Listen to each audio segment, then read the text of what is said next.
3월 마지막 날 하나님께서 저에게 주시는 말씀은 마가복음 12장 35절부터 44절까지의 말씀입니다. 예수께서 성전에서 가르치실 때 대답하여 이르시되 어찌하여 서기관들이 그리스도를 다윗의 자손이라 하느냐.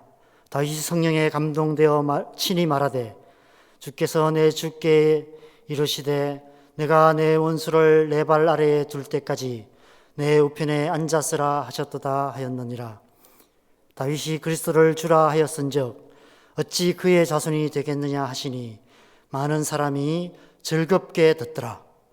예수께서 가르치실 때에 이르시되 긴 옷을 입고 다니는 것과 시장에서 문안받는 것과 회당의 높은 자리와 잔치의 윗자리를 원하는 서기관들을 삼가라. 그들은 과부의 가산을 삼키며 외식으로 길게 기도하는 자니 그 받는 판결이 더욱 중하리라 하시니라. 예수께서 헌금함을 대하여 앉으사 무리가 어떻게 헌금함에 돈 넣는가를 보실세 여러 부자는 많이 넣는데 한 가난한 과부는 와서 2렙돈 곧 한 고드란트를 넣는지라. 예수께서 제자들을 불러다가 이르시되 내가 진실로 너에게 이르노니 이 가난한 과부는 헌금함에 넣는 모든 사람보다 많이 넣었도다. 그들은 다 그 풍족한 중에서 넣었거니와 이 과부는 그 가난한 중에서 자기의 모든 소유 곧 생활비 전부를 넣었느니라 하시니라. 아멘. 그 후에 감히 묻는 자가 없더라. 어제 본문 마지막 34절 말씀이었습니다. 많은 사람들이 즐겁게 듣더라. 오늘 본문 중에 37절의 마지막 부분 말씀입니다. 예수님의 가르침을 책잡기 위해 달려왔던 사두개인들과 서기관들이 예수님의 가르침 앞에 그 어떤 반박도 하지 못하게 되고 도리어 예수님의 가르침을 즐거이 듣게 되었습니다. 도대체 예수님의 가르침이 어떠했길래 이런 결과가 생겼을까요? 이번 코로나 사태로 인해 온 국민이 많은 고통을 당하고 있고 교회도 큰 어려움을 당하고 있습니다. 그럼에도 불구하고 우리가 한 가지 감사해야 할 것은 이 코로나 사태로 신천지의 실상이 온 세상에 밝히 드러나게 되었다는 사실입니다. 신천지의 활동이 심각한 줄은 알았지만 그 실상이 이 정도인지는 잘 몰랐던 것 같습니다. 특별히 저는 이번 일로 중국에서 신천지의 포교 활동이 제약을 받게 된 것이 너무 감사한 것 같습니다.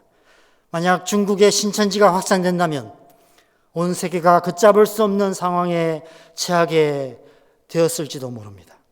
오랫동안 공산주의에 길들여진 중국 사람들이 공산주의와 비슷한 신천지에 빠지면 상상할 수도 없는 끔찍한 결과가 생길 수도 있었을 것입니다. 어쩌면 신천지가 이슬람교만큼이나 이 세상에 심각한 위협을 주는 종교가 될 수도 있지 않았을까 생각됩니다.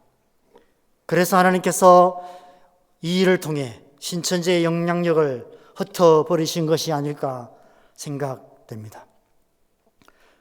왜 이처럼 많은 사람들이 신천지의 거짓된 가르침에 귀를 기울이고 거기에 빠져들게 될까요?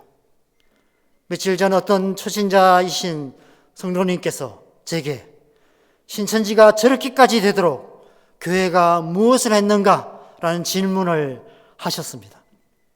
뭐라 대답할 말이 없었습니다. 신천지에 그렇게 많은 청년들이 빠져들고 있는데 그동안 청년 사역을 해온 저는 도대체 뭘 하고 있었나 라는 자책하는 마음도 들었습니다. 오늘날 이 세상은 그 어떤 좋은 가르침에도 귀를 잘 기울이지 않는 그런 세상입니다. 좋은 가르침을 들을 수 있는 길이 너무 많기 때문입니다. 인터넷이나 TV를 통해 우리는 언제든지 얼마든지 탁월한 가르침들을 접할 수 있습니다. 그러다 보니 이제는 웬만한 가르침에는 별로 감흥이 없습니다. 그래서 더 자극적인 가르침, 마음을 움직이는 특별한 가르침을 찾게 됩니다.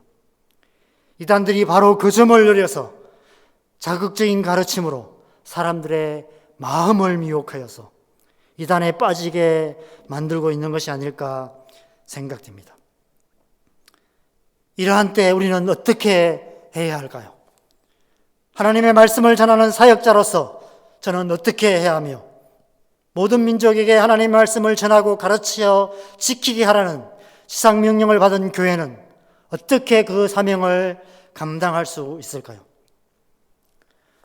몇 주 전 우리는 마가복음 1장 말씀에서 예수님께서 안식일에 가버나움에 있는 회당에서 처음 가르치기를 시작하실 때부터 무사람이 그의 교훈에 놀랐다라는 말씀, 이는 그가 가르치는 것이 권위 있는 자와 같고 서기관들과 같지 않았기 때문이다 라는 말씀을 함께 묵상했었습니다. 예수님의 가르침은 그 내용면에서 이전에 배운 것과는 다른, 지금까지 들은 것과는 다른, 우리가 옳다고 믿는 것과는 다른, 세상이 공유하는 가치와도 다르고 우리의 종교적인 신념이나 전통이나 관습과도 다른, 전혀 다른 그런 가르침이었습니다. 그래서 많은 사람들이 놀라고 그 가르침에 귀를 기울이게 되었던 것 같습니다. 그런데 오늘 말씀에서는 예수님의 가르침이 그 내용만이 아니라 가르침의 방식 또한 새로웠던 것을 우리는 보게 됩니다. 오늘 말씀을 통해서 우리는 세 가지 차원으로 예수님의 가르침이 어떠했는지를 함께 생각해 보면 좋겠습니다. 첫째로 예수님의 가르침은 하나님의 말씀을 더 깊이 보게 하는 그러한 가르침이었습니다. 그래서 그 하나님의 말씀의 의미를 더 깊이 보고 더 깊이 깨닫고 그래서 절거히 듣고 절거히 따르게 만드는 그러한 가르침이었습니다. 35절에서 37절 말씀에서 예수님께서는 그리스도가 다윗의 자손이라는 말씀의 의미를 이전에는 누구도 그렇게 해석한 적이 없는 방식으로 말씀하시고 그 깊고 비밀한 의미를 명확하게 드러내고 가르치십니다. 그래서 많은 사람들이 이 말씀을 듣고 즐거이 듣게 되었다라고 말씀하고 있습니다. 여러분, 우리가 이미 아는 것처럼 신천지는 마치 다단계처럼 비인격적이고 반복적인 가르침을 통해서 사람들을 세뇌시키는 교육을 합니다. 그래서 사람들이 이 세뇌되어서 그렇게 하면 안 될 것 같은 두려움에 사로잡혀서 그것을 믿고 그것을 따를 수밖에 없도록 만들고 있습니다. 그것이 신천지가 하는 교육 방식입니다. 그렇다면 교회는 어떤가요? 교회가 율법적이고 종교적인 행위의 당위성을 강요하는 그런 가르침으로 어쩔 수 없이 그렇게 하도록 만들고 있지는 않은지를 우리는 생각해 봐야만 합니다. 예수님의 가르침은 그런 가르침이 아니었습니다. 예수님께서는 하나님의 말씀을 더 깊이 해석하셔서 그 말씀의 깊고 분명한 의미를 명확하게 깨닫게 하셨습니다. 우리가 그런 말씀을 듣게 되면 우리의 영혼 가운데서 우리도 모르는 그 기쁨, 즐거움이 솟아나게 됩니다. 그래서 예수님의 말씀을 듣고 많은 사람들이 즐거이 듣고 즐거이 따르게 되었다라고 말씀하고 있습니다. 우리의 가르침도 그런 가르침이 되어야만 합니다. 반복적인 세뇌 교육으로 두려움에 사로잡혀 그렇게 할 수밖에 없도록 만드는 그런 가르침이 아니라 율법적이고 종교적인 당위성을 강요하는 비인격적인 가르침이 아니라 하나님의 말씀을 더 깊이 보게 하고 그 말씀의 의미를 분명하게 깨달아서 즐거이 듣고 즐거이 따르게 하는 인격적인 가르침이 되어야 합니다. 두 번째로 예수님의 가르침은 똑바로 보게 하시는 가르침이었습니다. 38절에서 40절 말씀에서 예수님은 서기관들의 외식하는 모습을 적나라하게 말씀하시며 서기관들을 삼가라 라고 말씀하십니다. 그 당시 서기관들은 그 시대에 참 하나님을 잘 믿는 사람으로 거룩한 사람으로 그렇게 드러나는 사람들이었습니다. 그들의 드러나는 모습들은 그러한 모습들이었습니다. 그러나 예수님은 그들의 종교적인 행위로 포장되어 있는 그들의 실상을 밝히 드러내시고 직시하게 하시고 직면하게 하셨습니다. 조금도 과장하시거나 적당히 합리화시키지 않으시고 있는 그대로 보게 만드셔서 바른 판단을 하게 만드시는 그런 가르침을 주셨던 것을 보게 됩니다. 우리의 가르침도 그런 가르침이 되어야 될 줄 믿습니다. 무조건적인 비판이나 맹목적인 추종이 아니라 똑바로 직시하게 하고 직면하게 해서 올바른 선택을 할 수 있도록 만드는 그런 가르침이 되어야만 하는 것입니다. 마지막 세 번째로 예수님의 가르침은 다르게 보게 하시는 가르침이었습니다. 41절에서 44절 말씀에서 헌금함에 2렙돈을 넣는 과부를 보시며 제자들을 불러다가 그것을 보게 하시고 그 과부가 드린 2렙돈이 부자들의 많은 헌금보다 더 많은 헌금이다 라고 말씀하셨습니다. 이 세상의 가치가 아닌 하나님의 가치로 다르게 보게 만드신 것입니다. 다른 가치를 말씀하신 것입니다. 다르게 보게 가르치신 것이죠. 이 세상의 가치로 말하면 그 누가 봐도 부자가 더 많은 헌금을 했습니다. 그러나 하나님 나라의 가치로 다르게 보게 된다면 부자가 아닌 가난한 과부의 2렙돈이 더 많은 헌금이 될 수밖에 없는 것입니다. 우리의 가르침도 그런 가르침이 되어야 합니다. 다르게 보게 하는 가르침이 되어야 합니다. 하나님 나라의 가치로 세상을 다르게 보게 만드는 가르침, 그래서 다른 선택을 하게 만드는 그런 가르침이 되어야 합니다. 하나님의 백성은 세상을 다르게 보고 이 세상과 다른 가치로 살아가는 사람들이기 때문에 그렇습니다.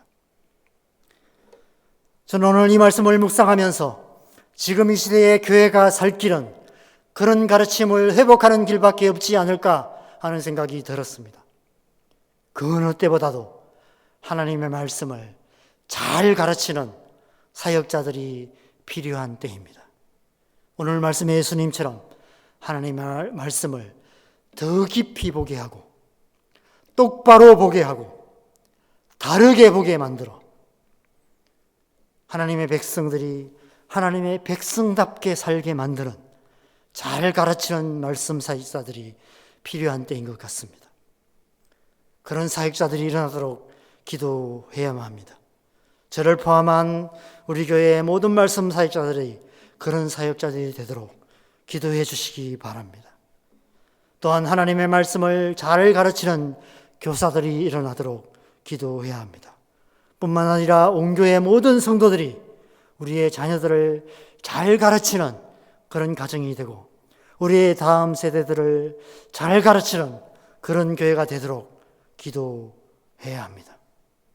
만약 교회가 하나님의 말씀을 잘 가르치지 못한다면 비록 이번 코로나 사태로 신천지가 조금은 누그러들 수도 있고 어쩌면 완전히 흩어질 수도 있겠지만 그러나 그 후에 제2, 제3의 신천지가 생겨나게 된다면 교회는 지금보다 더 큰 어려움을 당하게 될 것입니다. 그래서 이 새벽에 우리가 함께 기도해야만 합니다. 우리 교회가 하나님의 말씀을 잘 가르치는 교회 되게 해 주시옵소서. 우리 모든 사역자들이, 우리 모든 교사들이, 우리 모든 성도들이 우리 다음 세대들을 하나님의 말씀으로 잘 세워가는 그런 교회 되게 해 주시옵소서. 그래서 이 시대에 하나님께서 쓰시는 교회 되도록 하나님의 은혜를 구하며 간절히 기도하는 그런 귀한 시간, 그런 귀한 새벽 되시기를 주님의 이름으로 간절히 축원합니다. 함께 기도하시겠습니다.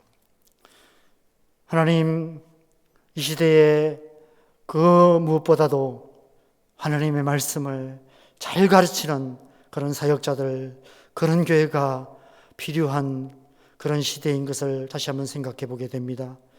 하나님, 우리 모든 말씀 사역자들이 그런 사역자들을 되게 하여 주시옵소서.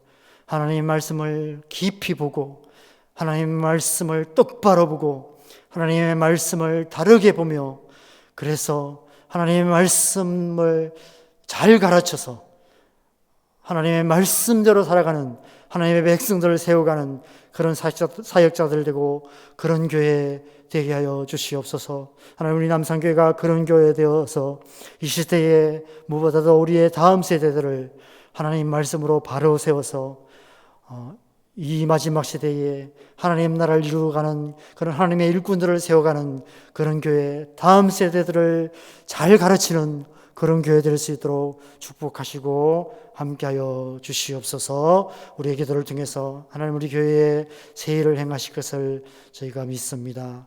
오늘 하루 우리의 삶 속에서도 우리가 하나님 말씀을 더 깊이 보고 똑바로 보고 다르게 보아서 하나님 말씀의 비밀을 더 깊이 깨달아 아는 그런 하루 되게 하시고 그 말씀을 가르치기에 힘쓰는 그런 삶 살아가는 오늘 하루 되게 하여 주시옵소서. 감사와 찬양을 드립니다. 예수님의 이름으로 기도합니다. 아멘.